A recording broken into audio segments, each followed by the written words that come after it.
Hello दोस्तों। तो आप सभी का स्वागत है हमारे YouTube चैनल देहाती इंग्लिश में। अगर आप सुबह देख रहे हैं तो गुड मॉर्निंग, दोपहर को देख रहे हैं तो गुड आफ्टरनून, इवनिंग को देख रहे हैं तो गुड इवनिंग और रात को देख रहे हैं तो गुड नाइट। ठीक है दोस्तों, आज हम लोग पढ़ेंगे टेंस के बारे में। किसके बारे में पढ़ेंगे? टेंस के बारे में। चाहे आप किसी भी एग्जाम की तैयारी कर रहे हो, चाहे आप एकेडमिक में हो, चाहे आप कॉम्पिटिटिव लेवल के एग्जाम की तैयारी करें, या आप स्पोकन इंग्लिश को सीखना चाहते हो और आप अभी तक समझ नहीं पा रहे हो कि कैसे सीखा जाए, तो मैं उन सभी विद्यार्थियों के लिए, उन सभी मेरे दोस्तों के लिए लेकर आया हूं ये वीडियो जो इंग्लिश में कुछ भी नहीं आता है। आई होप कि आज के बाद आपको इस वीडियो को देखने के बाद किसी भी चीज में कोई परेशानी नहीं होगी, आराम से आप इंग्लिश को सीख पाओगे। तो इसीलिए आप सभी जो एकदम कुछ भी नहीं जानते उसके लिए तो स्पेशल है ये वीडियो। मैं एकदम शुरू से पढ़ाऊंगा, एकदम बेसिक से पढ़ाऊंगा और बेसिक से लेकर एकदम एडवांस तक के लिए हम लोग पढ़ेंगे।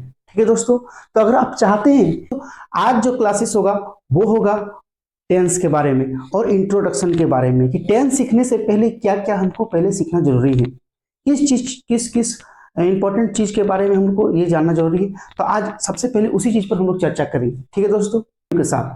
तो सबसे पहले हम लोग जो आज पढ़ने जा रहे हैं वो है टेंस। टेंस में होता क्या है कि हम लोग रोज कुछ ना कुछ कार्य करते हैं, या फिर कोई कार्य, यह किसी कार्य को, देखिए सबसे पहले टेंस क्या होता है, ध्यान दीजिए। सबसे पहले देखिए, यह किसी कार्य, एक्शन। ठीक है, कार्य मतलब एक्शन।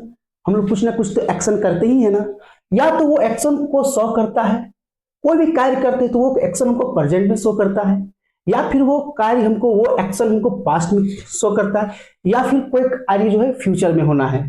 ठीक है, तो ऐसा कोई भी एक्शन जो ये शो करता है कि हम वो जो एक्शन है वो प्रेजेंट में करते हैं, या फिर वो हमने पास्ट में किया है, या फिर वो हम फ्यूचर में करेंगे।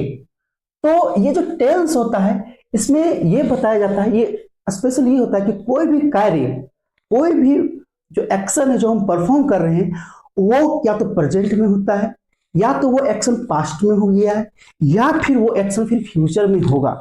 तो इसी बात को सेंटेंस में वाक्य बना, सेंटेंस को बना कर लेकर करने के लिए जो है हम टेंस पढ़ते हैं। ठीक है देखो, तो सबसे पहले हम पढ़ेंगे कि टाइप्स ऑफ टेंसेस, टेंस के प्रकार। टेंस के 3 प्रकार होते हैं। सबसे पहले अगर आप नहीं भी जानते हैं तो मैं बताता हूं, टेंस के 3 प्रकार होते हैं। इतना तो आप लोग को पता होगा, और नहीं भी पता होगा कि अगर आप लोगों को कुछ नहीं पता है फिर भी हमारे साथ जुड़े रहे, आज के बाद सब पता हो जाएगा। ठीक है, टेंशन नहीं लेना है। ये देखिए, प्रेजेंट टेंस, ठीक है, पास्ट टेंस और फ्यूचर टेंस। कितने प्रकार के टेंस होते हैं? 3 प्रकार के टेंस होते हैं। कौन कौन से? प्रेजेंट, पास्ट या फ्यूचर। यही वो समय होता है, ये तीनों में वही ये समय होता है जब हम किसी काम को करते हैं। ठीक है, तो ये जो 3 टेंस होते हैं ना, इसके भी 4 टाइप्स होते हैं। कौन कौन से? Present indefinite, present continuous, present perfect और प्रेजेंट परफेक्ट कॉन्टिन्यूअस। ठीक है दोस्तों, पास्ट टेंस में अगर हम लोग आएंगे तो पास्ट का मतलब होता है बीते हुए समय में किसी कार्य को करना। प्रेजेंट का मतलब होता है अभी, इस वक्त हम क्या करते हैं। ठीक है, या इस वक्त हम क्या कर रहे हैं, या इस वक्त हमने क्या किया है, कौन सा कार्य को किया है। ठीक है, ये प्रेजेंट शो करता है। पास्ट क्या शो करता है कि हमने कौन सा कार्य किया, या हम कौन सा कार्य कर रहे थे। ठीक है, और फ्यूचर ये शो करता है कि कौन सा कार्य हम भविष्य में करेंगे, या कौन सा कार्य हम फ्यूचर में करेंगे। ठीक है, तो इन जो तीनों जो टेंसेस होते हैं इनके 4 भेद होते हैं। कौन कौन से होते हैं? इंडेफिनिट, दूसरा होता है कॉन्टिन्यूअस, परफेक्ट और परफेक्ट कॉन्टिन्यूअस। अगर हम प्रेजेंट की बात करें दोस्तों, तो प्रेजेंट जब पढ़ेंगे तो प्रेजेंट में हम लोग पढ़ेंगे present indefinite, present continuous, present perfect और प्रेजेंट परफेक्ट कॉन्टिन्यूअस। अगर पास्ट टेंस की बात करें तो फिर पास्ट में भी हम लोग पढ़ेंगे past indefinite, past continuous, past perfect और पास्ट परफेक्ट कॉन्टिन्यूअस। ठीक है, अगर हम लोग फ्यूचर पढ़ेंगे तो फ्यूचर में भी पढ़ेंगे future indefinite, future continuous, future perfect और फ्यूचर परफेक्ट कॉन्टिन्यूअस। ठीक है दोस्तों, पढ़ना पड़ेगा। ठीक है दोस्तों, तो हम लोगों को टेंस सीखने से पहले क्या सीखना जरूरी है? तो हम लोगों को टेंस पढ़ने से पहले कुछ महत्वपूर्ण बिंदुओं पर चर्चा करना जरूरी है। हम लोगों को डिस्कस करना जरूरी है कुछ महत्वपूर्ण बिंदुओं पर, कि टेंस सीखने से पहले हमको किन किन चीजों के बारे में जानना जरूरी है। ठीक है दोस्तों, तो बिना इन सब चीजों को जाने बेसिक से हम आगे नहीं बढ़ सकते हैं। ठीक है, तो सबसे पहला क्या होता है कि अगर टेंस हम सीख रहे हैं तो सबसे पहले हमको ये आना चाहिए कि सबसे पहले ये आना चाहिए कि वर्ब का मतलब क्या होता है और वर्ब के फॉर्म्स के बारे में हमको जानना पड़ता है। जो जो बातें मैं बता रहा हूं आप अलग से कॉपी में लिखिए और नोट्स कीजिए जिस तरह से लिखा हुआ है यहाँ पर। ठीक है दोस्तों।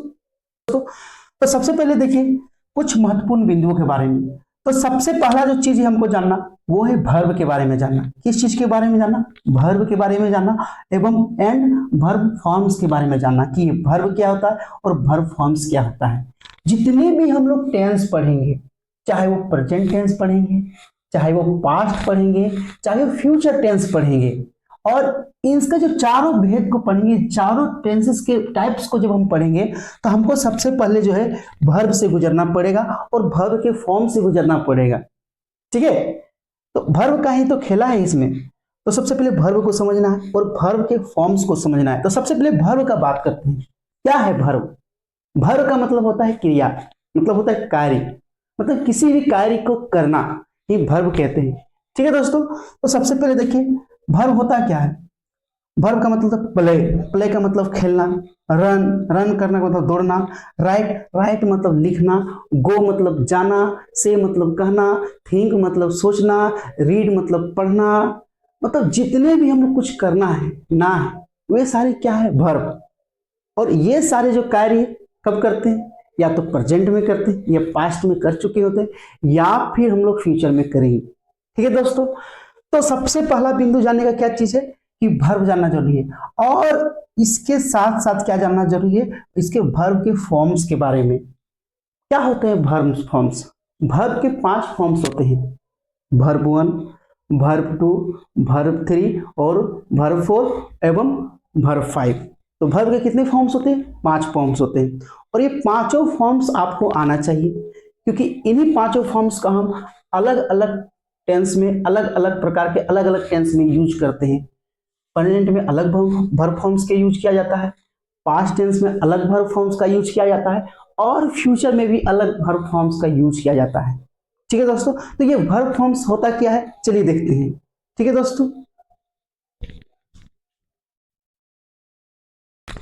तो सबसे पहले बात करेंगे दोस्तों वर्ब फॉर्म्स की। तो वर्ब फॉर्म्स होते क्या है? ये जो वर्ब होते सी, बिगिन, एडवाइस, ब्रीफ। ठीक है। ये जो होते हैं सी का मतलब होता है देखना, बिगिन का मतलब होता है शुरू करना, एडवाइस का मतलब होता है सलाह देना और ब्रेक का मतलब होता है तोड़ना। ठीक है। तो ये जो आप इस तरफ देख रहे हैं वर्ब, ये होता है बेस फॉर्म, मतलब यही इसका जो है ये ओरिजिनल फॉर्म है। ठीक है। और जब हम इसको वर्ब 2 के रूप में देखेंगे तो सी का वर्ब 2 होता है सॉ, वर्ब 3 होता है सीन, वर्ब 4 होता है सी और वर्ब 5 जो होता है सीज। ठीक है दोस्तों। इसी प्रकार बिगिन, वर्ब 2 हो जाएगा बिगेन, वर्ब 3 हो जाएगा बिगन, वर्ब 4 हो जाएगा बिगनिंग और वर्ब 5 हो जाएगा बिगिंस। एडवाइस, वर्ब 2 हो जाएगा एडवाइज्ड, वर्ब 3 हो जाएगा एडवाइज्ड, वर्ब 4 हो जाएगा एडवाइजिंग और वर्ब 5 हो जाएगा एडवाइजेस। तो एक चीज हम लोग देख सकते हैं यहाँ पर कि ये जो पांचों फॉर्म है, ठीक है दोस्तों, इन पांचों फॉर्म का प्रयोग, ये पांचों जो फॉर्म्स होते हैं इनका टेंस में अलग अलग तरीके से प्रयोग है, अलग अलग टेंस में अलग अलग फॉर्म्स का प्रयोग किया जाता है। ठीक है। सब्जेक्ट के साथ, सब्जेक्ट क्या है वो भी मैं आगे बताने जा रहा हूं। तो वर्ब 4 जो होता है ना, सब में वर्ब 4 जो होता है मेरा वो आईएनजी फॉर्म का होता है कि उसमें आईएनजी लगा होता है, उसे हम लोग वर्ब 4 कहते हैं। ठीक है। और वर्ब 5 बनाने के लिए या तो वर्ब के लास्ट में एस अल्फाबेट आएगा, एस आएगा या फिर ई एस आएगा। ठीक है। ये होता है वर्ब 5। समझिए दोस्तों। तो ये होते हैं वर्ब फॉर्म्स।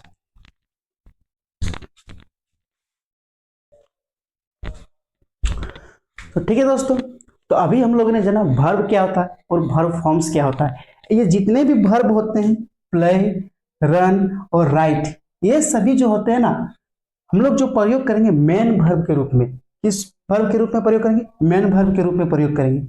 तो सबसे पहले हम लोगों ने ये समझ लिया कि वर्ब क्या होते हैं और वर्ब फॉर्म्स क्या होते हैं और क्या होता है इसमें। इसमें जो इसी वर्ब में जब हमें, तो हमारा इसमें और भी यूज होता है हेल्पिंग वर्ब्स का। किस चीज का यूज करता है? एक एक पॉइंट जो मैं बता रहा हूं उस चीज को दिमाग में रखने से आपके लिए चीजें आसान हो जाएगी। ठीक है, तो सबसे पहले क्या है, उसके बाद आएंगे हेल्पिंग वर्ब्स। अगर हम प्रेजेंट टेंस में हैं, प्रेजेंट टेंस का यदि किसी भी सेंटेंस को अगर हम करेंगे, किसी भी वाक्य को बनाएंगे, किसी भी सेंटेंस को देखेंगे, तो वो जो होता है उसमें हमारा हेल्पिंग वर्ब के रूप में प्रेजेंट टेंस में या तो सब्जेक्ट के साथ इज आएगा, सब्जेक्ट के साथ एम आएगा, सब्जेक्ट के साथ आर आएगा, हैव आएगा, या हैज आएगा, या डू आएगा, या डज आएगा। तो अलग अलग प्रेजेंट टेंस में प्रेजेंट इंडेफिनिट पढ़ेंगे, प्रेजेंट कॉन्टिन्यूअस पढ़ेंगे, प्रेजेंट परफेक्ट पढ़ेंगे और प्रेजेंट परफेक्ट कॉन्टिन्यूअस पढ़ेंगे। जब हम पढ़ेंगे प्रेजेंट टेंस में इन चारों के बारे में ना, तो इन हेल्पिंग वर्ब्स का अलग अलग टेंसेस में अलग अलग तरीके से यूज होता है, अलग अलग तरीके से प्रयोग होता है। ठीक है, ये हेल्पिंग वर्ब्स का प्रेजेंट टेंस में। ठीक है, इसी प्रकार जब हम लोग पास्ट टेंस पढ़ेंगे ना, जब हम लोग पास्ट इंडेफिनिट पढ़ेंगे, या फिर जब हम लोग पास्ट कॉन्टिन्यूअस के सेंटेंसेस को देखेंगे, या फिर हम लोग पास्ट परफेक्ट के सेंटेंसेस को देखेंगे, या फिर हम लोग पास्ट परफेक्ट के कॉन्टिन्यूअस को सेंटेंसेस को जब देखेंगे, तब हम वहां पर इन हेल्पिंग वर्ब का प्रयोग करेंगे। वाज, वर, हैड, डिड, ये जो चारों है ये पास्ट टेंस के हेल्पिंग वर्ब है, इन सब का प्रयोग होगा सेंटेंसेस में। ठीक है, तो देखेंगे किस प्रकार से था, जब हम पढ़ाएंगे पास्ट टेंस तब पता चलेगा। और उसके बाद आता है फ्यूचर। तो फ्यूचर के लिए जो हेल्पिंग वर्ब प्रयोग करेंगे वो होता है सेल या विल, ये फ्यूचर टेंस के बारे में। ठीक है दोस्तों, और ये जो फ्यूचर टेंस है, ये जो फुटूरे टेंस मतलब फ्यूचर टेंस, ये जो फ्यूचर टेंस है, ये जो विल और सेल होता है ये मॉडल वर्ब्स होते हैं। तो हम लोगों ने अच्छे से जाना कि प्रेजेंट टेंस क्या होते हैं, पास्ट टेंस क्या होता है, फ्यूचर टेंस मतलब फ्यूचर टेंस क्या होता है। ठीक है दोस्तों, वो थोड़ा सा असर है दूसरा चीज का, इसलिए आ जाता है।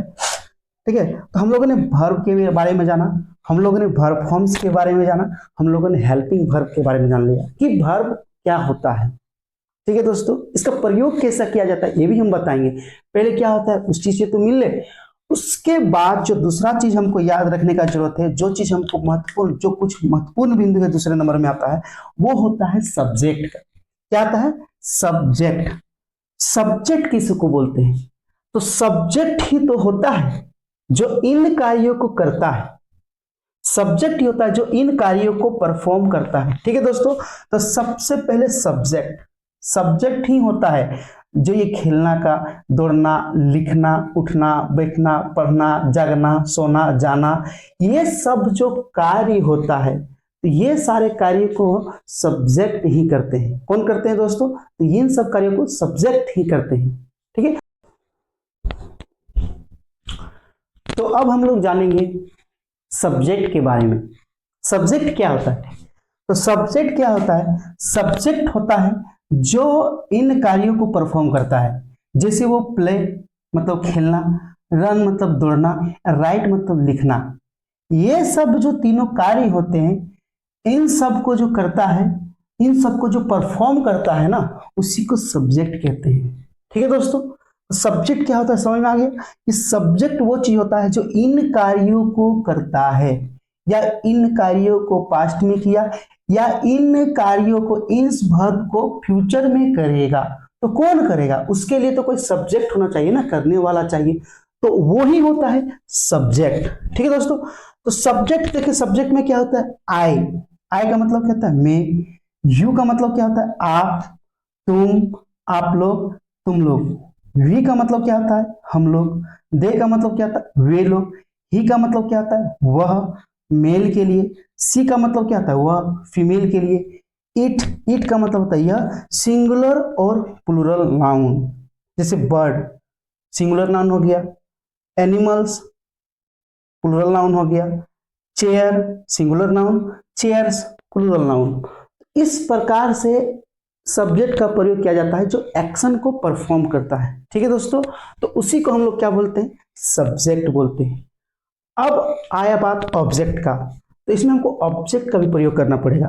तो ऑब्जेक्ट जो होते हैं दो तरह के सेंस देते हैं, एक होता है व्हाट क्या का, और ऑब्जेक्ट जो है होम किने का। ये जब हम लोग सेंटेंस में जब हम लोग ट्रांसलेट करेंगे इसको, तब इसके बारे में हमको, इस यूज के बारे में हमको पता चलेगा कि ऑब्जेक्ट होता क्या है। ठीक है दोस्तों, तो हम लोगों ने ये समझ लिया कि सबसे पहले टेंस क्या होता है, तो किसी भी कार्य को ये शो करता है, या तो वो कार्य प्रेजेंट में करते हैं, या वो जो भी कार्य हमने पास्ट में किया, या जो भी काम हमने फ्यूचर में किया। ठीक है दोस्तों, और हमने ये भी देखा कि टाइप्स ऑफ टेंसेस, टेंस के प्रकार भी देख लिए कि 3 प्रकार के होते हैं, प्रेजेंट होते हैं, पास्ट होते हैं और फ्यूचर होते हैं। और इन तीनों टेंसेस में इंडेफिनिट होता है, इन तीनों टेंसेस का कॉन्टिन्यूअस होता है, इन तीनों टेंसेस का परफेक्ट होता है और इन तीनों टेंसेस का परफेक्ट कॉन्टिन्यूअस होता है। कुछ महत्वपूर्ण बिंदु हम लोगों ने चर्चा किया कि वर्ब क्या होते हैं और वर्ब के फॉर्म्स क्या होते हैं। वर्ब जब होता है प्ले, रन, राइट, ये सब मेन वर्ब के रूप में प्रयोग किया जाता है। और इसमें जो फिर क्या प्रयोग किया जाता है कि टेंस के अनुसार हम लोग हेल्पिंग वर्ब का प्रयोग करते हैं, जैसे is, am, are, have, has, do और डज। इसका प्रयोग किया जाता है प्रेजेंट टेंस में। वाज, वर, हैड और डिड का प्रयोग किया जाता है पास्ट टेंस में। विल और शैल का प्रयोग किया जाता है फ्यूचर टेंस मतलब फ्यूचर टेंस में। और ये विल और शैल जो होते हैं मोरल वर्ब भी होते हैं। हम लोगों ने साथ में ये जाना कि ये अगर यदि कार्य हो रहा है तो ये कार्य तो अकेले हो नहीं सकता।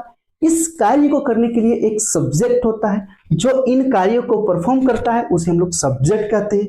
जैसे I, you, we, they, he, she, it, singular और plural noun, bird, animals, chair और चेल एटसेट्रा। ठीक है दोस्तों, अब सवाल रहा कि ये जो हेल्पिंग वर्ब्स होते हैं ना, तो कौन सा सब्जेक्ट के साथ कौन सा हेल्पिंग वर्ब का प्रयोग होगा, कौन सा सब्जेक्ट के साथ कौन से वर्ब का प्रयोग होगा, अब इस चीज के बारे में हम लोग जानेंगे। ठीक है दोस्तों, चलिए जानते हैं कि इन सब्जेक्ट का जो प्रयोग है किस हेल्पिंग वर्ब के साथ करना है, इन सब्जेक्ट का प्रयोग जो है किस मेन वर्ब के साथ करना है, कौन सा सब्जेक्ट रहने पे कौन से वर्ब का प्रयोग होता है और कौन सा सब्जेक्ट रहने पर कौन से हेल्पिंग वर्ब्स का प्रयोग होता है। इस सब चीजों को जानेंगे, फिर हम लोग आगे बढ़ेंगे प्रेजेंट इंडेफिनिट के बारे में। ठीक है दोस्तों।